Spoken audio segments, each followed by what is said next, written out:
सुधांशु जी, वो ये कह रहे हैं कि जिनके लिए कानून बना है जब वही नहीं मान रहे हैं, वही इससे खुश नहीं है, तो फिर क्या फायदा? अब मैं ये फिर इको कर रहा, ठीक करवा दिया। जसविंदर जी से मैं विनम्रता से कहूंगा कि सिर्फ 6% किसानों को एमएसपी मिलती है, तो क्या 94% लोग काले कानून में जी रहे हैं? अगर या तो फिर 94% के लिए ठीक है, तो 6 के लिए समस्या क्यों? पंजाब में ही फल और सब्जी को पंजाब की वर्तमान सरकार ने ही बाहर कर रखा है एपीएमसी एक्ट से, तो फल और सब्जी के लिए वो काला है और गेहूं और चावल के लिए सफेद है।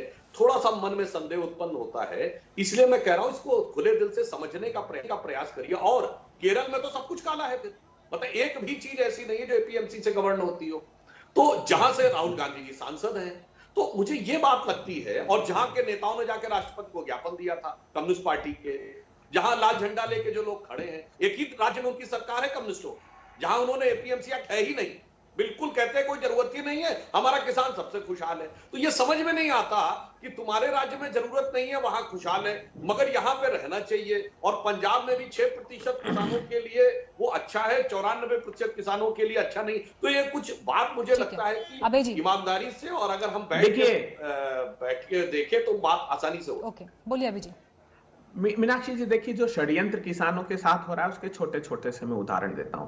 पहली बात तो ये देश को जानना चाहिए कि क्या ये सही नहीं है कि मोदी सरकार ने 2019 11वें महीने में लोकसभा में जवाब दिया कि प्राइवेट मार्केट पहले से 20 राज्य सरकारें ऑपरेट कर रही है, direct marketing, direct sale producer to consumer, contract farming, e trading, unified single licence, जितने इसके प्रावधान हैं, सुधांशु त्रिवेदी जी को समझना चाहिए अधिसंघ के राज्य ने 2003 से लेकर 2019 तक इसको एडॉप्ट कर लिया।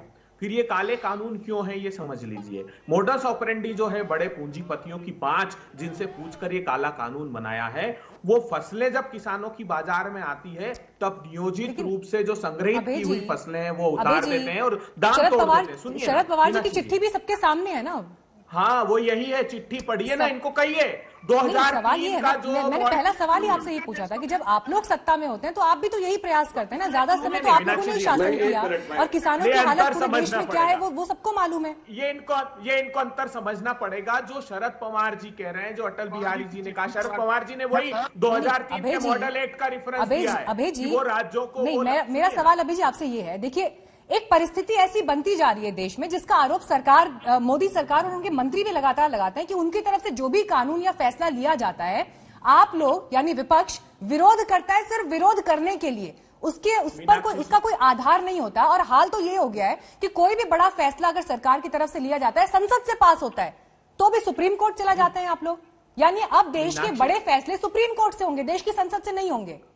मीनाक्षी जी, आजाद भारत के इतिहास में एक कानून बनाइए जिस पर कोई की भी सरकार हो, जिसमें जो स्टेक होल्डर्स हैं उनसे कंसल्टेशन नहीं किया गया हो। एक कानून बनाइए। हमने तो प्रतिपक्ष को विश्वास में लेकर, चाहे वो वनाधिकार का अधिनियम हो, चाहे वो खाद्य सुरक्षा का कानून हो, चाहे वो राइट टू एजुकेशन हो, सारे जितने कानून कांग्रेस ने बनाए या उसके पहले की पूर्ववर्ती सरकारों ने बनाए। ठीक है, ये देखिए अभय जी, बड़ी खबर भी देख लीजिए। इस वक्त एक बड़ी खबर आ रही है, दिल्ली के मुख्यमंत्री निशाना साध रहे कैप्टन अमरिंदर पर और कह रहे हैं कि साठगांठ कर लिया उन्होंने केंद्र सरकार के साथ।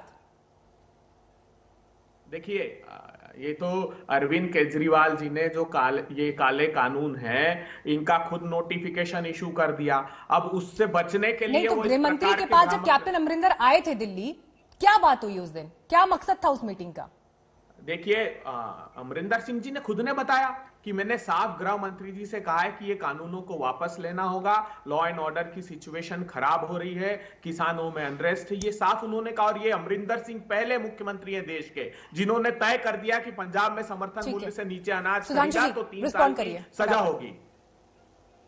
देखिए मीनाक्षी जी, जो मैं बात कह रहा था, आप देख रहे हैं आपस में एक दूसरे में क्या अविश्वास हुई। ये प्रतिस्पर्धात्मक राजनीति और कुछ नहीं, ये केवल वोट बैंक की होड़ है कि मैं कैसे जाके कब्जा करूं। केजरीवाल जी बताइए, 23 तारीख को नोटिफिकेशन जारी करते हैं, फिर अंतरात्मा की आवाज 15 दिन में पलट जाती है। अब वो कह रहे हैं कि अमरिंदर सिंह मिले हुए हैं, अमरिंदर सिंह कह रहे हैं कि भाजपा गलत कर रही है। अभी हमारे मित्र अभय दुबे जी ने कहा कि बड़े उद्योगपतियों के लिए, अभय दुबे जी आपको पता है कि खाद्य प्रसंस्करण में दुनिया की सबसे बड़ी कंपनी कौन है? नेस्ले। और उसके साथ सबसे पहले बातचीत करके एक एग्रीमेंट की शुरुआत कब हुई थी? अगर ना पता हो तो आपके सुलभ संज्ञान के लिए बता देता हूं, 1961 में जब नेहरू जी प्रधानमंत्री थे। मेच्योर कब हुआ? 1967 में जब इंदिरा जी प्रधानमंत्री थी। आज ये मैगी वैगी सब उसी से आती है, ठीक है। दूसरी सबसे बड़ी कंपनी कौन है? पेप्सी, खाद्य प्रसंस्करण में, जिसके साथ पहला एग्रीमेंट पंजाब सरकार में कब हुआ? पंजाब में 1988 में जब राजीव गांधी प्रधानमंत्री थे। अभी मार्च 2019 में किया, उसकी एक और फैक्ट्री का उद्घाटन किया कैप्टन अमरिंदर सिंह ने। हमें समझ में नहीं आता, ये नेस्ले और पेप्सी के लिए तो सब कुछ होना चाहिए, और यहां पर आप कह रहे हैं बड़े जो जिन उद्योगपतियों का नाम लेते हैं उनके बाप है। और मैं एक और बात संदेह व्यक्त करता हूं, ये फल और सब्जी को आपने इसीलिए तो बाहर नहीं कर रखा है कि आलू पेप्सी आराम से खरीदता रहे, 8 रुपए किलो, 7 रुपए किलो, 10 रुपए किलो किसान से, और हमें पैकेट में मैं रोक रही हूं, आपको समय की कमी है मेरे पास, लेकिन देखिए सवाल यही बना हुआ है कि अलग अलग पक्षों की तरफ से दावे अलग अलग हैं, लेकिन किसान 19 दिन से सड़क पर मौजूद है, बॉर्डर पर बैठा हुआ है, और अभी भी कोई ये गतिरोध टूटने की दिशा दिखाई नहीं दे रही है। ऐसे में हल कैसे निकलेगा, ये सरकार को सोचना है।